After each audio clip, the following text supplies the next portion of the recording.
Hello बच्चों, चलिए प्रश्न पढ़ते हैं। प्रश्न दिया है कि समझाइए कि फ्लोरीन की इलेक्ट्रॉन लब्धि एंथैल्पी क्लोरीन से कम क्यों है। तो सबसे पहले बात करें अगर इस प्रश्न में मुख्य अवधारणा की, तो देखो क्या होगी। मुख्य अवधारणा जो इस प्रश्न में होगी वो होगी फ्लोरीन की इलेक्ट्रॉन लब्धि एंथैल्पी। तो देखो क्या होता है, इलेक्ट्रॉन लब्धि एंथैल्पी क्या होती है कि इलेक्ट्रॉन जुड़ने या ग्रहण करने पर मुक्त ऊर्जा। अब देखो क्या होता है कि जो इलेक्ट्रॉन लब्धि एंथैल्पी जो होती है, इलेक्ट्रॉन लब्धि एंथैल्पी जो होती है वो व्युत्क्रमानुपाती होती है परमाणविक आकार के। परमाणविक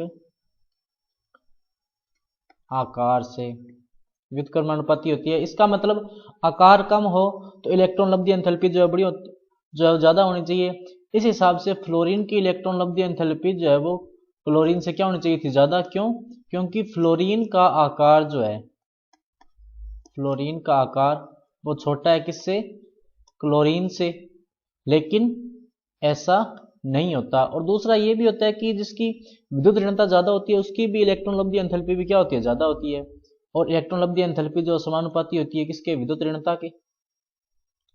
विद्युत ऋणता के समानुपाती होती है। फ्लोरीन की विद्युत ऋणता क्लोरीन से ज्यादा है, उसके हिसाब से भी फ्लोरीन की विद्युत ऋणता ज्यादा होनी चाहिए थी, लेकिन नहीं होती। क्यों नहीं होती? देखो, क्योंकि फ्लोरीन का आकार छोटा होता है।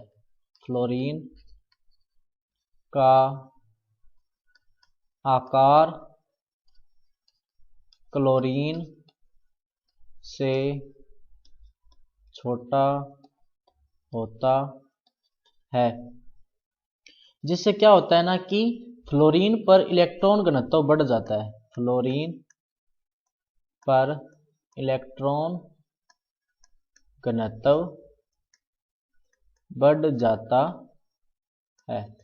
फ्लोरीन पर इलेक्ट्रॉन घनत्व बढ़ जाता है और यह बढ़ा हुआ इलेक्ट्रॉन घनत्व, यह बढ़ा हुआ इलेक्ट्रॉन घनत्व नए जुड़ने